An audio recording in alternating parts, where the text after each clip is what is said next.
Graduate Student Center, which is open during the day for students to come and meet as groups. It's also available for reservation. There's no charge.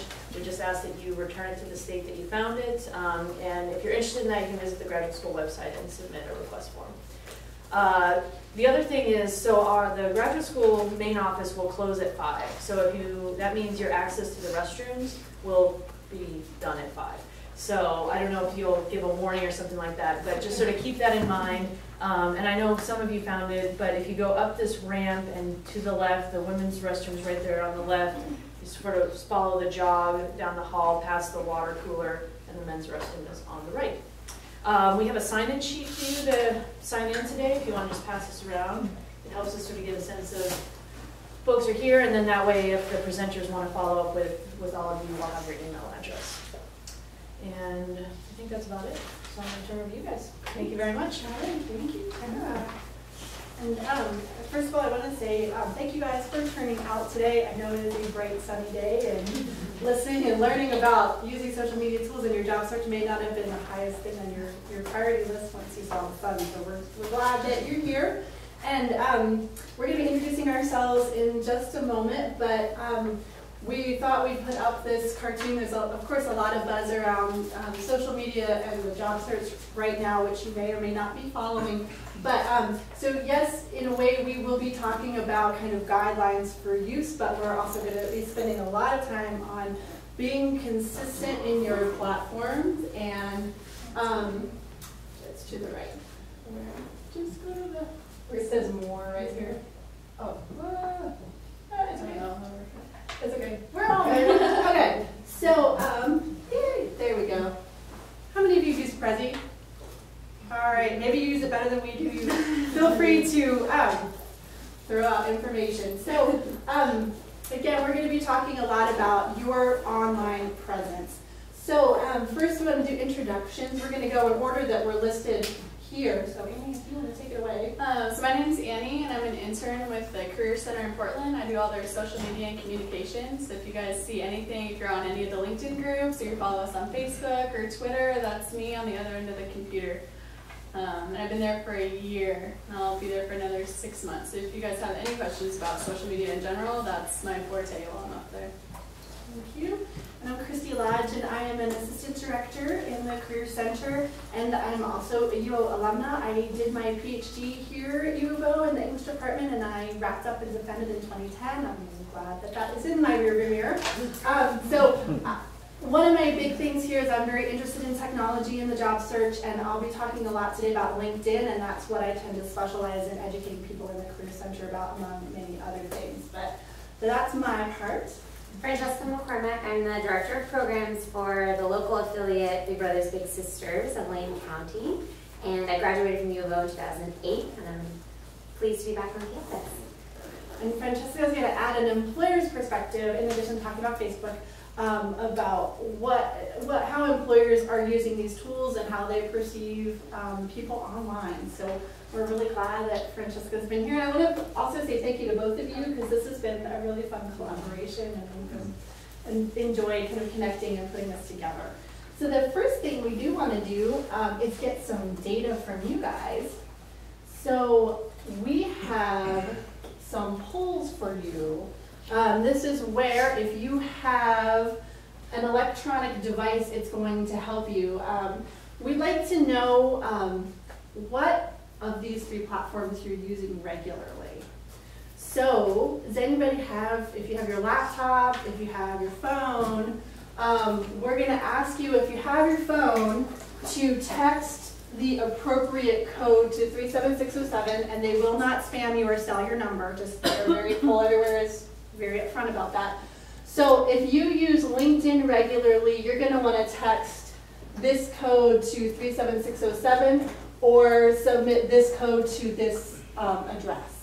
And then if you use Twitter more than any of the other 3, then you text this code to 37607 or this address. We do have some paper polls if you would like to participate and don't have electronic devices with you. Does anyone want or need a paper poll? Want to do this on paper? You just want to just choose one, like the main one? Which is the main one? Although I've set it up so you can submit more than one. So if you want to say, here's my 1, 2, 3. Oh, you don't use them? Okay. You could put, why don't you write in none at the bottom? You can write in your own answers. Okay, so we've got a lot at Facebook. Cool. Anything else that people are using? I think you can submit more than one. So if you use like Facebook the most, but then you also use Twitter, and we're not saying professionally yet, so whatever you use it for. And you will get a response back that says that they've received it and that they're not going to spam you.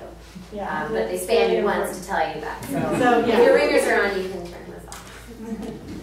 Because, okay, so we have no Twitter users? It does it a little bit. If it's a little bit, it's fine to submit it. It's not professionally. If you use it to follow celebrities, there's no shame. You can just put text the code. We're just trying to get a pulse from you guys and information. Come on in if you're here for the workshop. All right. So we got a little bit more. Okay, but I think Facebook is our clear winner here. Has everybody voted who's wanted to vote? All right, let me move on to poll number 2.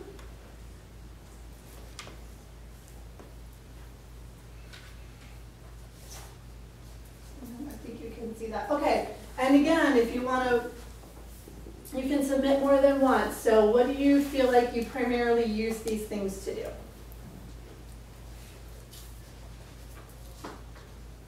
Does anybody else want a paper poll? Okay.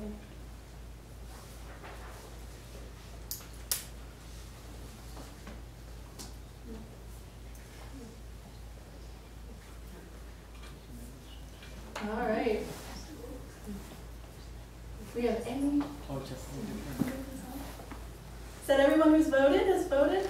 Anybody else need to vote? Yeah. Okay. Dana, are you voting? Oh, this Yeah, one but only it lets says you that the go poll once. is closed, so how do I get to the new Oh, poll? well, let's see what's going on. It should be good. Do we have, maybe we have Yeah, to can we- re-enter it Here. Let's see. Is Let my, me try again. yeah, I've just fixed it to as much as you'd like, so it could be that. Okay. Is it letting you now?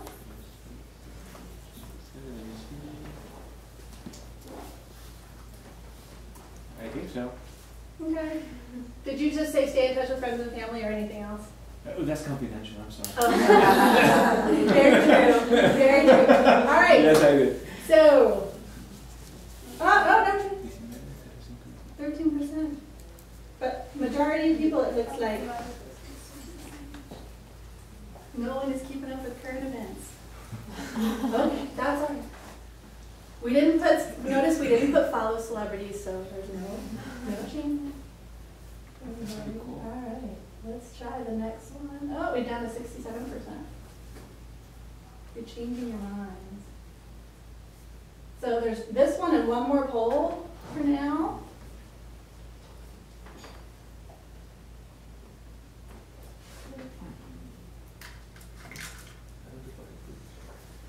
Is it letting you do it? Maybe it takes a second to think about it. Here we go. Okay, good.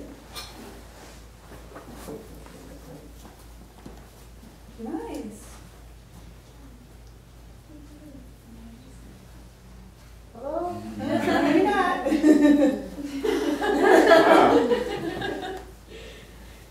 People are like, wait, I'm embarrassed now.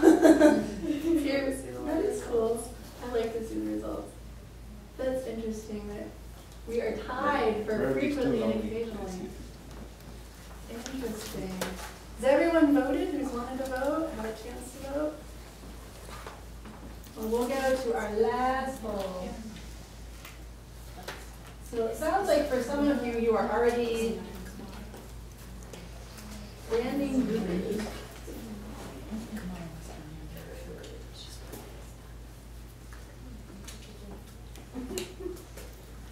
do you most want to learn about of the restricted choices we gave you today?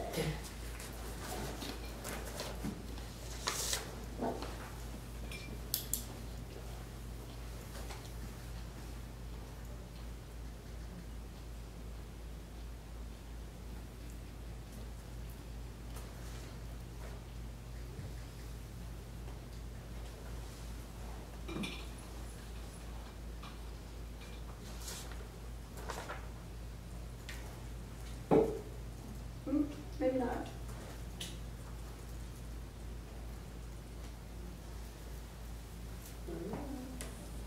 Here we go.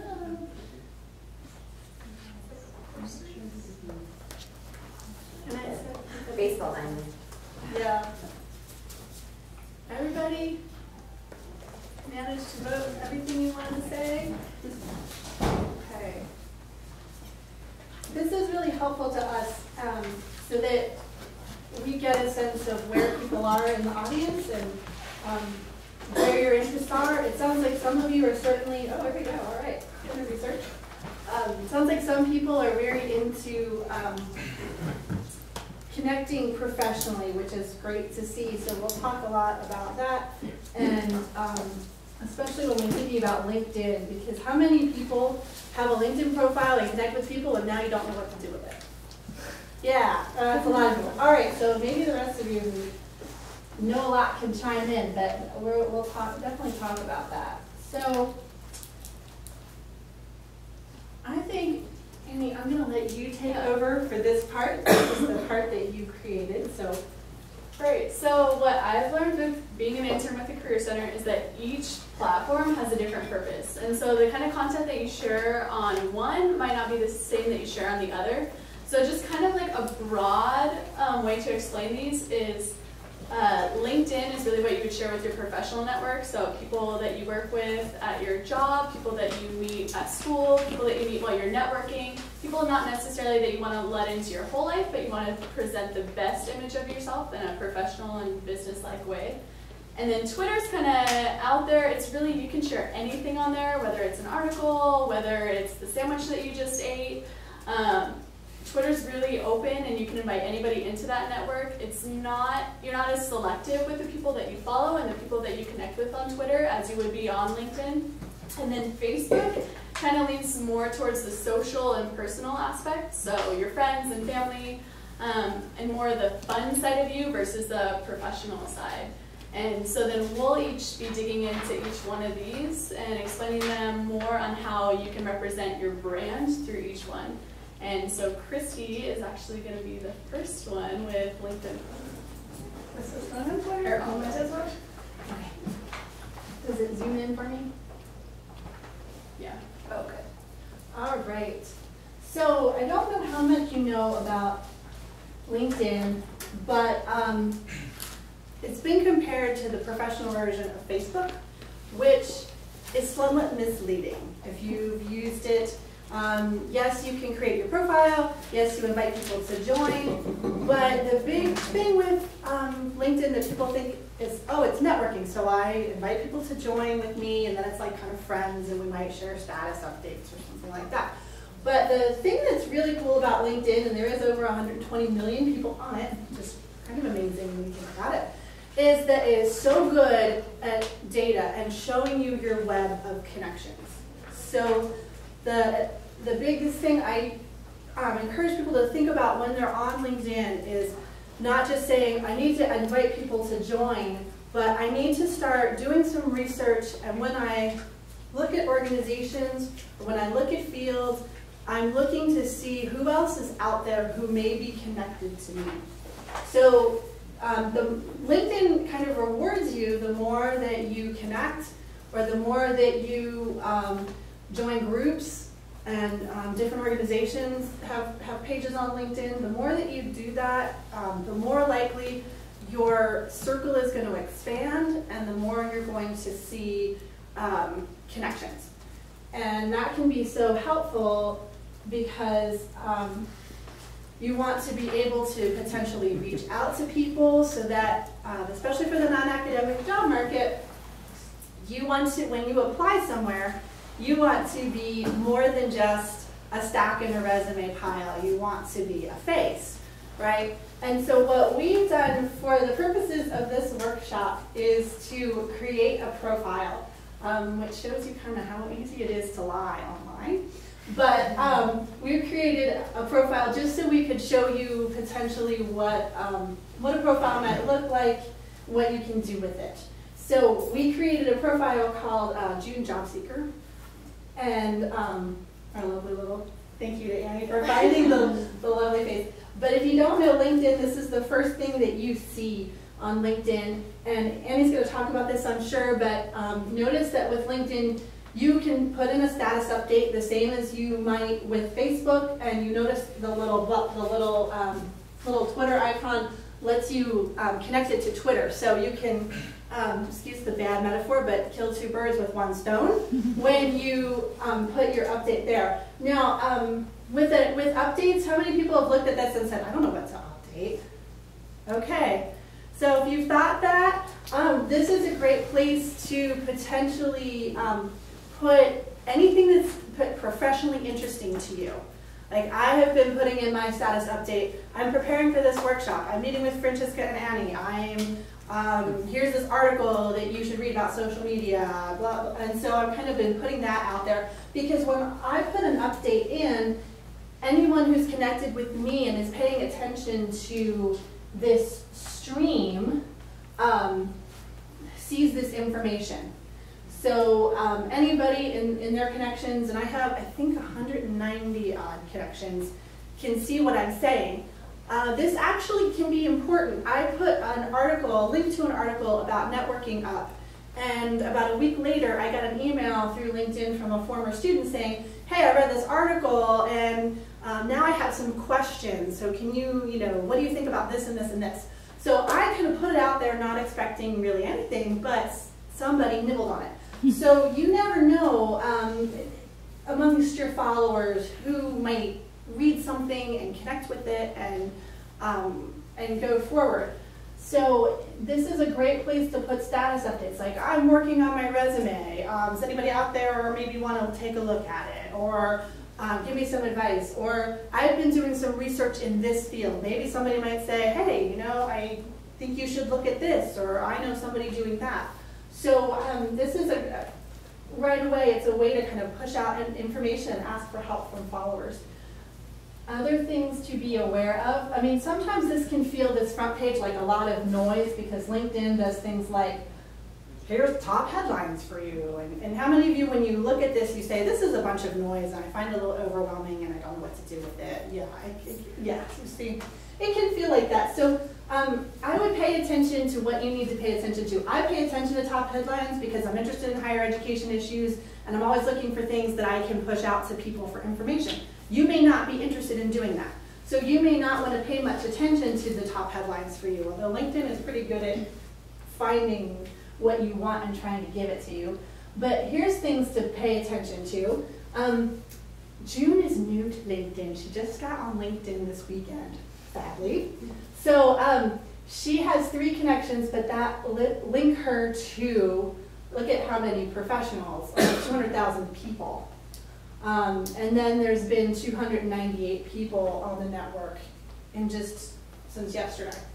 So that's a thing to definitely pay attention to is your connections. And once I think I go in my profile, I can show you some statistics on this page. Do you remember, Annie? No, go ahead and show it. I don't remember. Show the profile.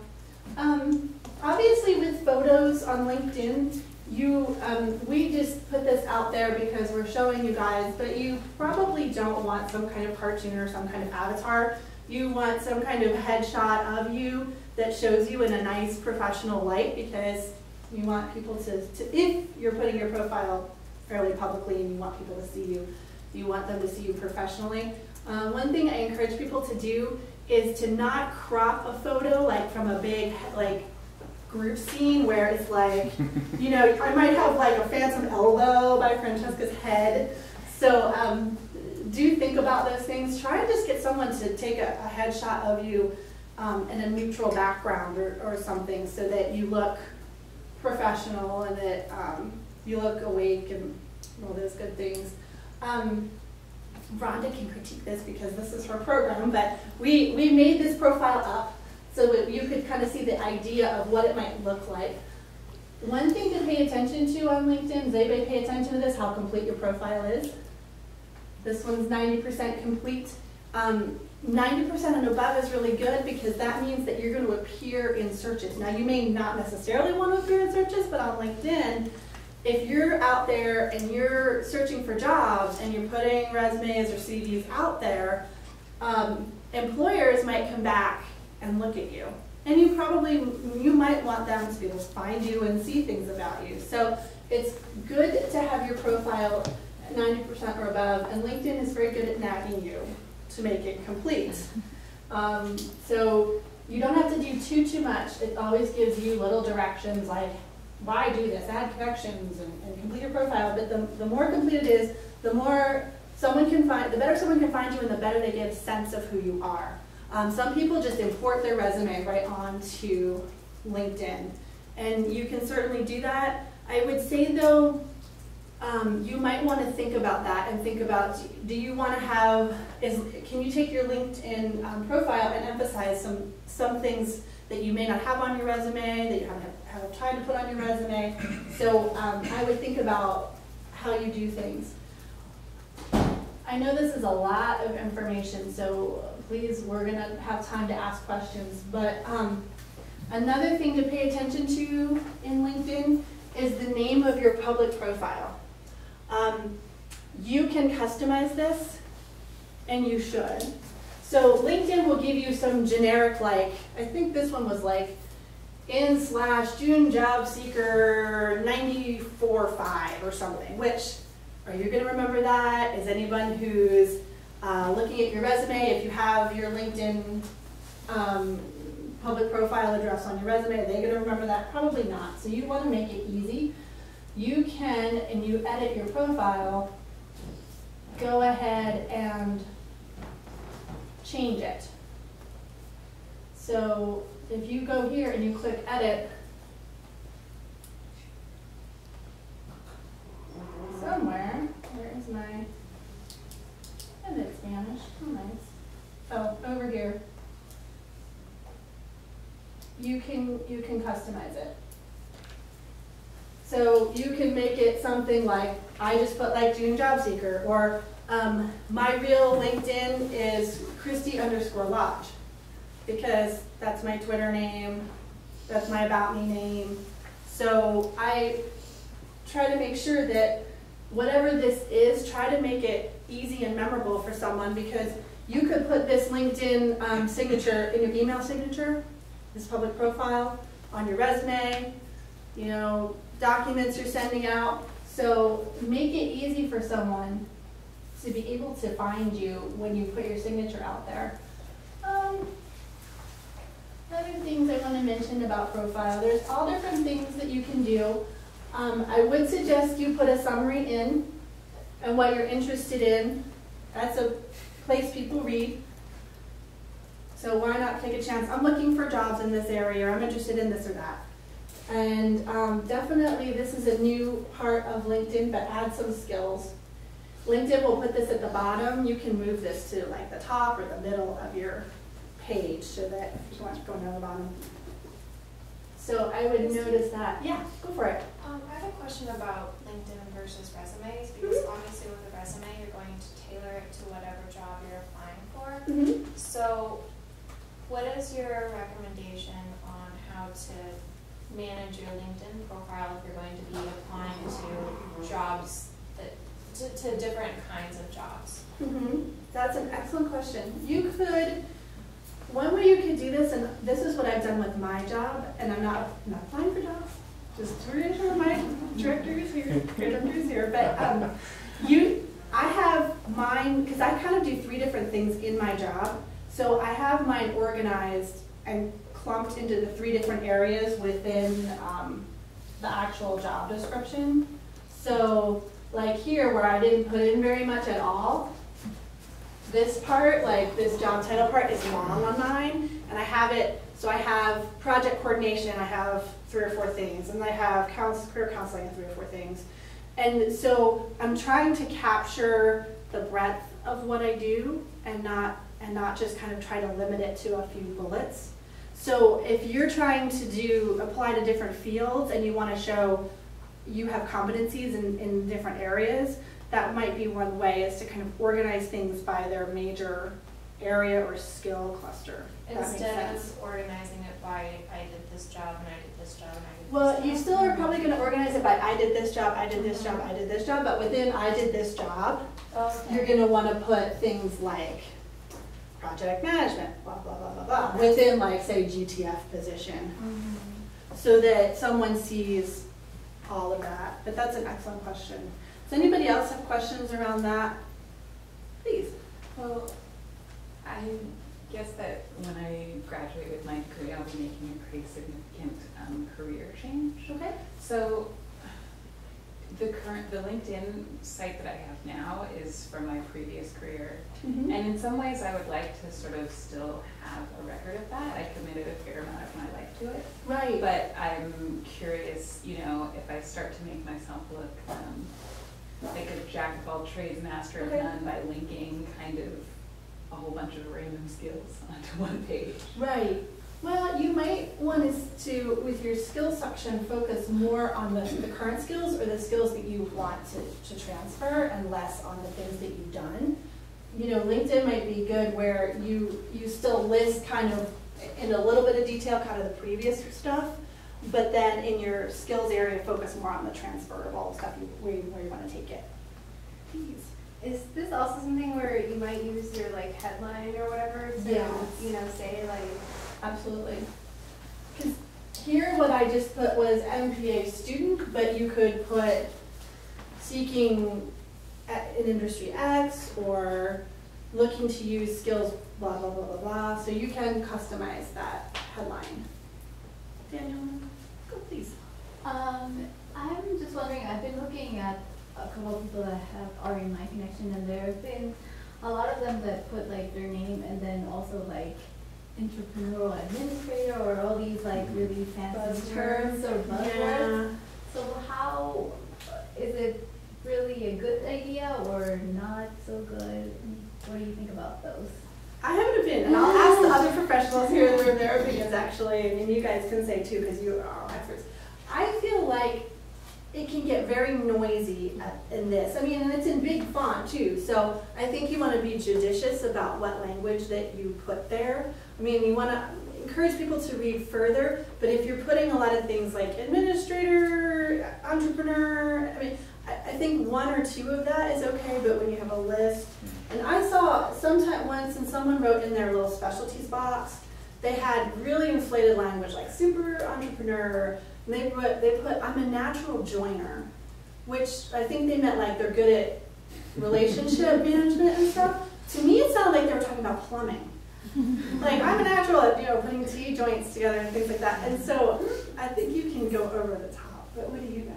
No, I agree. Something that's still enticing, you want people to look further onto your profile. There's so many different profiles. So for them to pick yours out of there, but it needs to be very concise and to the point. Like if it's too wordy, they are going to look over it for another reason or not. Right, or they might be turned off by language. Ron or Daniel, do you guys have that, Francesca? Well, related to the theme of the comments, I think it's very important for you to develop your brand before you publish your image. And that does take a good amount of thinking, and I think it has to be customized to what professional persona you want to present out there at the moment that you have that published. Keep in mind that one benefit of LinkedIn is that if anybody searches you, Googles you, or Bings you, the first link that will appear is likely to be your LinkedIn profile, and therefore, if you know that you're transitioning and you're going to be presenting a professional image for a particular new field that you have selected, I would go ahead and customize my content to that field, what would appeal to that particular set of constituents. And notice that in LinkedIn, you start with a summary section where you can really synthesize who you are. So you could take that as some sort of a functional resume experience section where you have like the 3 areas that you think you're all about for that particular audience, and bullets that talk about how you say that. You have I think it's about 500 words. Yes. And then you can have the jobs listed, so they can still see your work history, but you get to say who you are, who you want to be for that particular audience. Daniel, last week you were talking about, do you mind scrolling down? Yeah, absolutely. Tell me where you So, want me to and this start. goes to I think your question and someone else's question. Keep Right going. there. But no, that's good right there. Like that doesn't necessarily have to be a job, right? I mean, because last week we were talking about like you had us highlight kind of like 3 major skill areas, and then I mean, right? Because you could do all sorts of stuff in there, right? So like I'm a data analysis and database decision making, boom, and then underneath that I could have multiple jobs or different things in there. And so, because to me it seems sort of hyper redundant to go back to your point, which is like I already have a resume and I'm kind of catering it to where I'm going to like just reproduce another like generic resume up there, right? Like it's about branding, right? So it's about like what skills do we want to showcase out there, kind of regardless of the position that we're going. Does that make sense? Absolutely. And I'll add, don't forget about volunteer experience if you're participating in any committees or service-oriented activities. That's all great material for LinkedIn, especially because it promotes how well-rounded you are when you're looking. I have a general question, since I'm one of the persons in the room who hasn't LinkedIn or perused any LinkedIn. Well, can anybody on the internet then link in and then read all of that? Or do they have to have a LinkedIn account to read all of the personal stuff that is published there? There's different levels, and some of that depends on whether or not they have a LinkedIn account and how private you set your account. So this also has privacy settings to where you can be extremely private on LinkedIn, where it just says an individual is working in this industry in Eugene. But if someone is not a LinkedIn member, I think what they can see is a very limited profile. So they'll see a little bit of information. They'll maybe see this part and perhaps an abbreviated list of activities or jobs, but they won't see the larger information. Also, if someone is not one of your connections, or they're not like a direct connection, which is called a first level connection on LinkedIn, they may or may not, there'll be limited amount of information that they can see. For example, if I have a third level connection, I will not be able to see, I will be able to see like their first name, like it would be like June J. And then it would say, if you want to know more about June J, reach out and connect with that person. So LinkedIn, you can control how much you're out there. But a lot of people are here. A lot of people are on here. Over 125 million people are here. So that's nationally and internationally. So. Okay, so you're saying it's like the Facebook, where if you want to be as private as you would like, and you want to start a network group, that they could see certain things that I upload, whatever. But in general, if a person was interested in hiring me or contacting me for a job, then there's a process which is connect to this person. Is that what you're saying? Well, not necessarily. They don't necessarily put you hiring through LinkedIn, but they might see say you submitted a resume, or you indicated that you were interested, maybe you did an informational interview with an organization, and so they said, oh, we might be interested in this person, so they turn around and they Google and they find your LinkedIn profile, they can see more information. So it's a digital resume. It can be a digital resume, but yeah, you can get recommendations on LinkedIn. I don't know if you know that there's that feature, you guys, but you can get people to say things about you right there. Someone doesn't necessarily have to call a reference, they would, but they can still see things said right there. There was a question there. Well, one thing I really like about this is that you can put like reports you've authored. Like if there's a publication thing, so it's in a way like if you're talking about that in an interview, you can always reference your LinkedIn page if they'd like to actually go see Yeah, the report. exactly. So, Yeah, it's designed for you to get information out in front of people. So as you see, Francesca was talking about volunteer experience. You can put volunteer experience, you can put your publications, you can put organizations or projects that you've done. So you can make it a pretty robust thing. You can link, I think you can link to WordPress on LinkedIn. So you can do a lot to put yourself out there and not just be a piece of paper. So this is a lot about profile.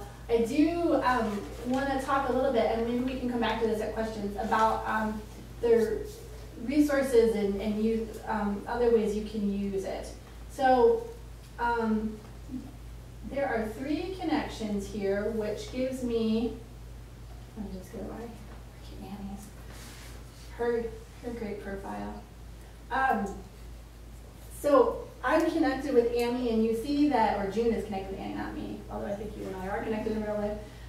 We're having trouble separating our digital life and our real life right now with this profile.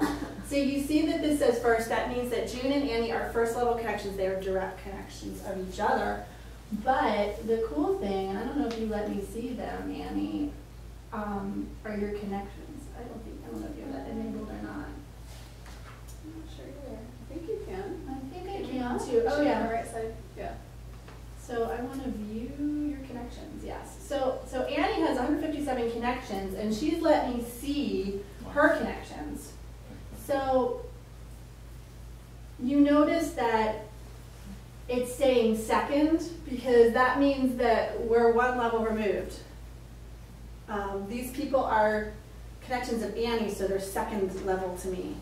To June. To June. Thank you. I'm used to presenting with my own profile, so I'm used to talking about but so the nice part about that is, say that I wanted to connect with Rachel Allen. It's very nice. I can connect. I can push a connect button, and I can invite Rachel to connect with me. And if you do this, LinkedIn just sends this awful generic, I'd like to add you to my professional profile. I would say do not do this, because it's very generic, and especially if you're connecting with people that you don't know or don't know very well, include the personal note. I'm June, I'm a friend of, or I'm a connection of Annie's on